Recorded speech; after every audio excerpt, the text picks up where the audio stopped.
Saudações, eu sou o Android. Nesse vídeo eu vou fazer 5 personagens da DC que o T-1000 venceria e 5 personagens DC que ele perderia. E olha, vai ser assim, um que ele vence, um que ele perde, um que ele vence, um que ele perde. Mas caso perca, presta atenção, se esse ícone aparecer, quer dizer que ele venceria.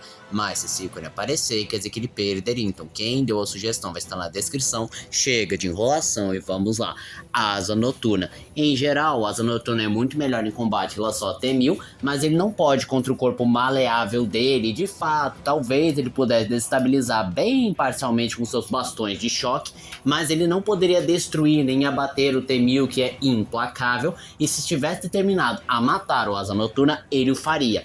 A única forma que eu vejo do Asa Noturna conseguir vencer o T-1000 é se o cenário estiver muito ao seu favor e ele conseguir explorar alguma das fraquezas do T-1000.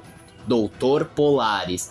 Ele é tipo o Magneto da DC Comics e é mais uma especulação do que uma certeza, mas pelo fato de ele manipular o magnetismo e o T-1000 por ser feito de metal líquido, ou seja, ainda está fadado a sofrer com ataques magnéticos, contra o Dr. Polaris ele nem sequer conseguiria se mexer, porque estaria preso nos seus campos magnéticos e ainda por cima o Dr. Polaris poderia desmontá-lo magneticamente, separando em várias partes e dificultando a sua regeneração. Canário Negro. De fato que ela é muito melhor em combate, talvez seu grito sônico pudesse atordoar momentaneamente o T-1000, mas não é suficiente para poder desmontá-lo molecularmente, e ele ainda poderia subjugar virando uma poça e aparecendo atrás dela e finalizando. Então não tem como ela vencer o T-1000.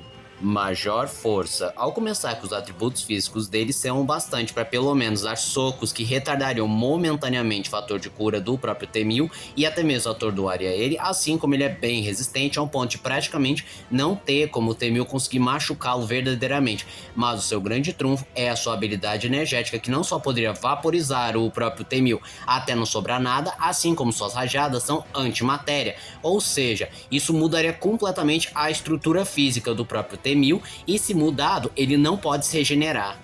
Exterminador. Acabei de colocar dois exterminadores para lutar entre si, mas no final o exterminador T-1000 acabaria destruindo o exterminador, visto que apesar de ser muito melhor em combate, ter uma boa adaptabilidade, consegue se adaptar aos combates do seu adversário, ele não pode destruir o T-1000, não conseguiria nem causar dano significativo. E se ele não estiver preparado, dificilmente alguma arma conseguiria explorar alguma das fraquezas do T-1000, ou seja, para ele vencer o T-1000 só se ele estivesse preparado e o cenário estivesse muito ao seu favor para ele poder explorar alguma das fraquezas. Zatanna. A pergunta não é se a Zatanna venceria o T-1000, é como ela escolheria vencê-lo, porque ela poderia simplesmente reduzi-lo ao nada, poderia mudar sua estrutura física para que não se regenere, poderia bani-lo para outra dimensão, poderia apagá-lo da linha do tempo, poderia fazê-lo entrar em combustão espontânea, destruindo por completo, ou seja, o que ela escolher provavelmente já vai ser suficiente para destruir o T-1000. Arqueiro Verde. As flechas seriam inúteis, elas apenas grudariam no corpo do T-1000, que continuaria andando sem problema nenhum e finalizaria o Arqueiro Verde. Dificilmente alguma flecha realmente poderia vencer ou destruir o T-1000. Quando muito, talvez uma flecha elétrica, uma magnética ou uma flecha que congele o T-1000, mas isso apenas vai segurá-lo por um tempo limitado e não vai vencê-lo. Estelar. Vamos começar que os atributos físicos da Estelar são impressionantes, como por exemplo, a sua força seria suficiente para atordoar o T-1000 e talvez retardar momentaneamente seu fator de cura. Ela seria tão rápida para desviar dos ataques do T-1000, ou tão rápida que ele não poderia se defender, e a sua resistência é o bastante para não ser ferida e muito menos morta pelo T-1000.